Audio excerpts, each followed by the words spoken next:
I think, to come up with an idea so simple and so brilliant.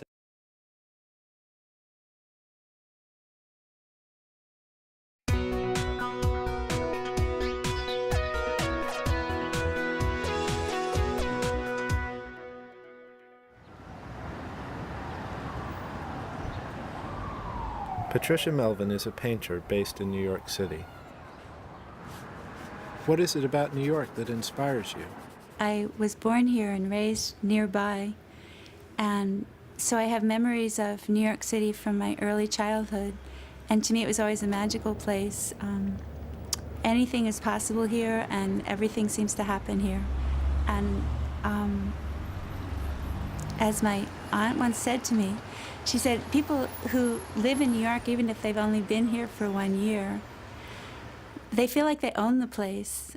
And I think that it's because New York is almost more of an event than a place where everything's changing and becoming something new all the time. And I think that's why it draws creative people, and it's very inspiring.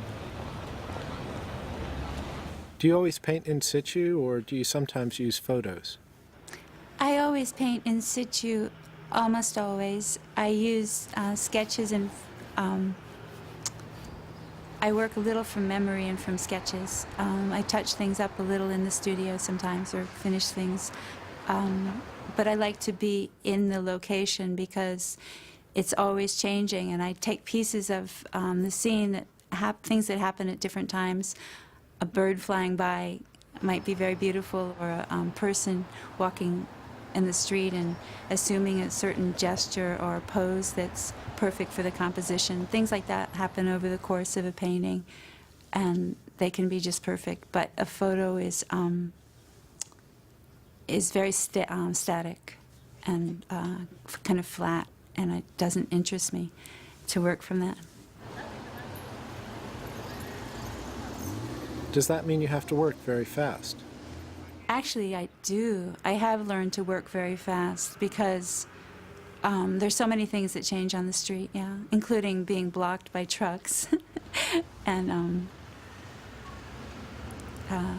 I do often work very fast. The seasons are constantly changing. People think of the 4 seasons, but really nature changes almost every day.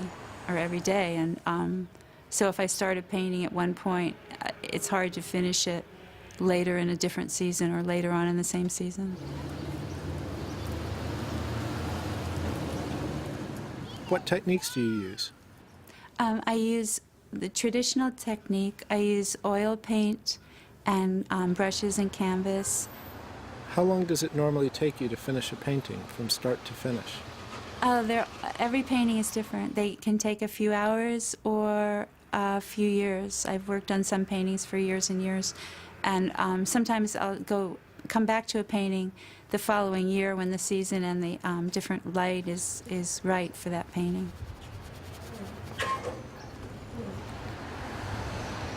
As well as the city pictures, you also paint outside New York in the countryside.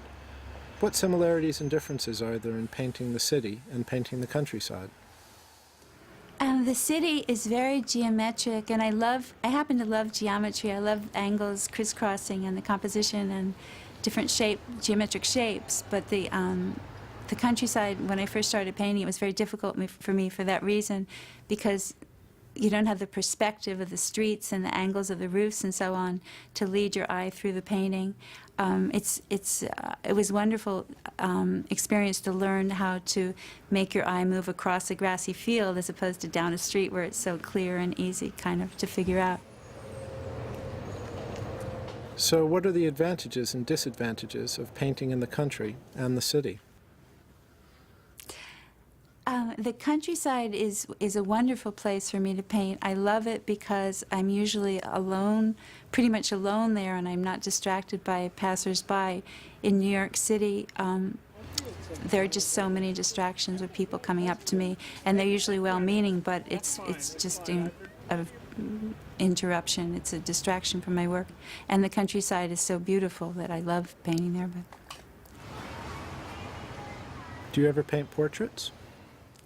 I do occasionally. I love painting portraits, but it's very rare to find someone who will sit for a few hours for a couple of sessions, and I don't like to do portraits from photos. I've tried it, and I don't like the results.